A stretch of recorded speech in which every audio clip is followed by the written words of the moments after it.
Hello दोस्तों, आपका बहुत बहुत स्वागत है मेरे यूट्यूब चैनल मुद्गल बायोलॉजी में। आज की वीडियो में हम बात करेंगे रिप्रोडक्टिव सिस्टम ऑफ फ्रॉग। इससे पहले वाले वीडियो में हमने यूरिनोजेनाइटल सिस्टम की बात कर ली थी। उसमें सिर्फ हमने यूरिनरी सिस्टम या फिर हम कहें एक्सक्रीटरी सिस्टम के बारे में बात करी थी फ्रॉग के बारे में। आज हम रिप्रोडक्टिव सिस्टम के बारे में बात करेंगे। एक ही वीडियो में मैंने मेल रिप्रोडक्टिव सिस्टम और फीमेल रिप्रोडक्टिव सिस्टम दोनों को कंबाइन कर दिया, तो वीडियो को आप पूरी ज़रूर देखिएगा। चलिए यह देखिए, सबसे पहले हम मेल रिप्रोडक्टिव सिस्टम की बात करेंगे। उससे पहले हमें कुछ चीज़ें बेसिक सी हमें जानकारी लेनी है। तो देखिए, the frog is unisexual animal with easy sexual dimorphism, यानी कि जो फ्रॉग है वो यूनिसेक्सुअल जंतु है, एक लिंगी जंतु है, और जिसके अंदर हम आसानी से उसके जो लैंगिक द्विरूपता है, डाइमॉर्फिज्म को क्या बोला जाता है, द्विरूपता। तो लैंगिक द्विरूपता है उसको आसानी से पहचान सकते हैं। कैसे पहचान सकते हैं कि females are smaller than males of the same age, यानी कि जब वो बराबर एज के होंगे मेल और फीमेल, तो वहाँ पर जो फीमेल्स हैं वो छोटी होंगी साइज़ में। ठीक है, मेल्स के मुकाबले जो फीमेल्स हैं उनकी साइज़ थोड़ी छोटी होती है। इसमें इसे देख के हम डाइमॉर्फिज्म का पता लगा सकते हैं। हम मेल और फीमेल को डिफाइन कर सकते हैं एक दूसरे में। साथ ही साथ क्या होगा, जो मेल्स होंगे उनमें वोकल कॉर्ड प्रेजेंट होगा, यानी कि वो जो मेंढकों की बरसात के मौसम में जो आवाज़ आती है टर टर की, वो सिर्फ मेल्स के पास होता है। ठीक है, फीमेल्स के पास ऐसा कोई भी वोकल कॉर्ड नहीं होता। तो इस तरह से हम मेल और फीमेल में अंतर कर सकते हैं। अगले हम बात करते हैं मेल रिप्रोडक्टिव सिस्टम में कौन कौन से ऑर्गन्स आते हैं। तो देखिए, सबसे मेन जो ऑर्गन है वो टेस्टिस हैं। 2 टेस्टिस होते हैं। वासा एफ्रेंशिया है। ठीक है, वासा एफ्रेंशिया 10 to 12 होती है। ठीक है, एक टेस्टिस के अंदर। फिर सेमिनल वेसाइकल हैं, जो कि एक के पास एक होती है, यानी कि 2 हो जाएंगी पेयर में। और एक यूरिनोजेनाइटल डक्ट है, जो भी कितनी होती है, 2। तो इस तरह से ये फॉलोइंग ऑर्गन्स हैं कुछ: testis, vasa efferentia, seminal vesicle, urinogenital duct. चलिए हम एक एक को डिटेल में पढ़ते हैं। ये डायग्राम आपका मेल यूरिनोजेनाइटल ऑर्गन्स का है।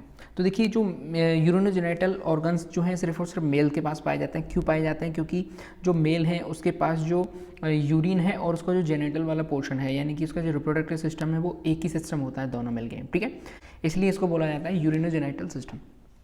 तो देखिए, सबसे पहले हम एक एक स्ट्रक्चर की बात करते हुए चलते हैं। सबसे पहले हमारा जो ऑर्गन है वो टेस्टिस की हम बात करते हैं, यानी जिसे हिंदी में बोला जाता है वृषण। ठीक है, तो वृषण के अंदर कैसे होते हैं वृषण? तो ये एक छड़ रूपी संरचना होती है, और इनके हम कलर की बात करें तो कलर इनका हल्का पीले रंग का होता है। ठीक है, और अब हम बात करते हैं वृक्क जो है वो किडनी से जुड़े हुए रहते हैं। ये बड़ी वाली जो स्ट्रक्चर आपको दिखाई दे रही है, ये किडनी थी।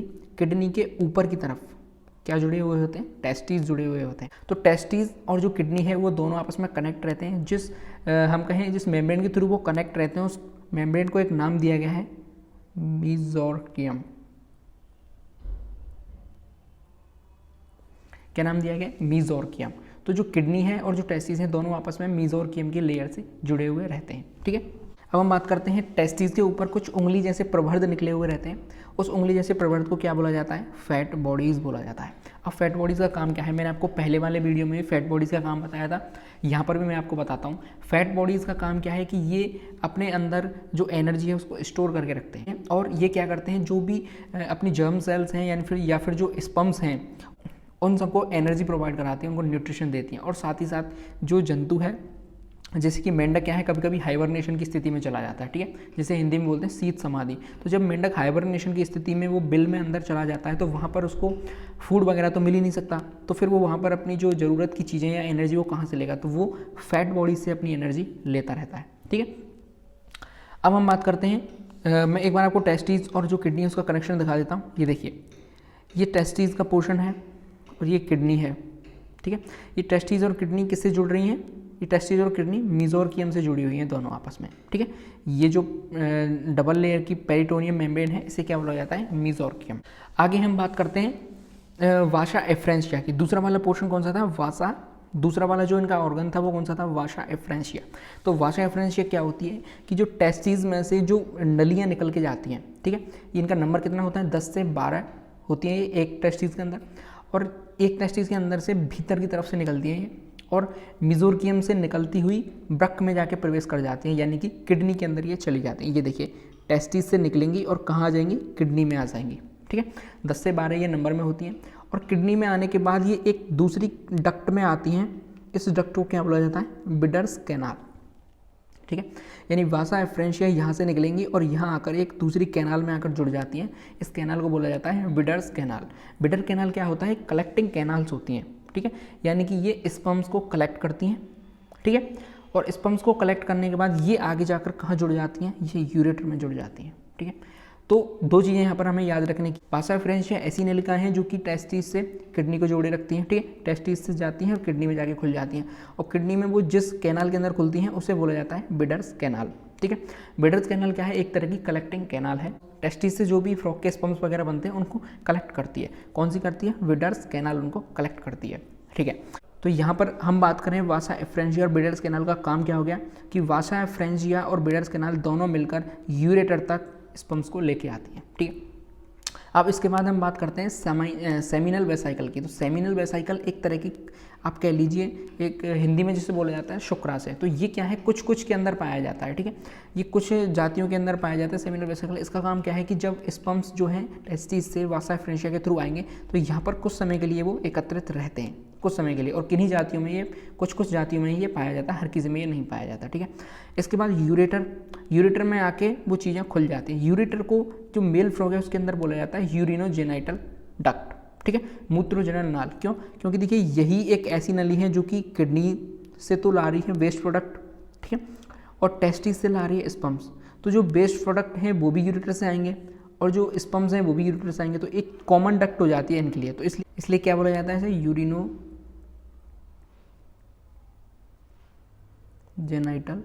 डक्ट, ठीक है। क्या बोलेंगे इसको? यूरिनोजेनाइटल डक्ट, हिंदी में बोलेंगे मूत्रोजनन नली। अब हम बात करते हैं यूरेटर की। तो यूरेटर में दोनों तरफ यूरेटर्स पाई जाएंगी, यहाँ पर भी यूरेटर पाई जाएंगी। अब यूरेटर आके जिस पोर्शन में खुलती हैं उसे बोला जाता है आपका क्लोइका, ठीक है। अब यूरेटर या फिर हम कहें यूरिनोजेनाइटल जो डक्ट हैं वो दोनों कहाँ के खुलते हैं? क्लोइका में। साथ ही साथ जो रेक्टम वाला पोर्शन है, यानी कि ये जो नली आ रही है ये डाइजेस्टिव सिस्टम से आ रही है। तो देखिए सभी के लिए एक कॉमन पाथ हो गया इनके लिए। कैसे? देखिए, एक तो निकल रहा है यूरिन भी इसी यूरेटर के थ्रू आएगा। दूसरे निकल रहे हैं स्पर्म्स, और तीसरा निकल रहा है डाइजेस्टिव वेस्ट, ठीक है। तो तीनों के लिए एक कॉमन पाथ हो गया जिसे बोलते हैं क्लोइका, ठीक है। इसे ब्लैडर बोला जाता है जो कि यूरिन होता है उसको स्टोर कर रखता है। इसको मैंने यूरिनरी सिस्टम या फिर हम कहें जो एक्सक्रीटरी सिस्टम है उसमें आपको बता दिया। तो यहाँ पर देखिए समझने वाली बात क्या है, वो सिर्फ ये है कि किस तरह से टेस्टिस जो हैं वो किडनी से जोड़ते हैं, किस वासा एफ्रेंशिया का काम क्या है, विडर कैनाल का काम क्या है, और किस तरह से यूरेटर में आ जाता है। तो इस तरह से जो मेल रिप्रोडक्टिव सिस्टम है वो कंप्लीट हो जाता है। अब हम बात करेंगे फीमेल रिप्रोडक्टिव सिस्टम की। फीमेल रिप्रोडक्टिव सिस्टम में भी कुछ ऐसे ही ऑर्गन्स पाए जाते हैं, जैसे कि 1 पेयर ऑफ ओवरी पाई जाती है, 1 पेयर ऑफ ओविडक्ट्स पाई जाती है, और 1 पेयर ही क्या पाए जाते हैं? ओविडक्ट फनल पाए जाते हैं। देखिए सबसे पहले हम ओवरीज की बात करते हैं। तो ओवरीज सेम उसी की तरह किडनी के और ओवरी के बीच में एक पेरिटोनियम की लेयर बनी हुई होती है, लेकिन यहाँ पर उसका नाम मीजोरकियम की जगह मीजो ओवेरियम, ठीक है। मीजोरबियम के, ये मीजोरबियम, इसके थ्रू जो ओवरीज हैं वो किससे जुड़ी हुई हैं? किडनी से जुड़ी हुई हैं, ठीक है। लेकिन इनमें कोई किसी भी तरह का कनेक्शन नहीं है, सिर्फ एक दूसरे के ऊपर रखी हुई हैं। अब हम बात करते हैं, इनके पास भी फैट बॉडीज़ पाई जाती हैं, ठीक है, इनके ऊपर भी फैट बॉडीज़ पाई जाती हैं।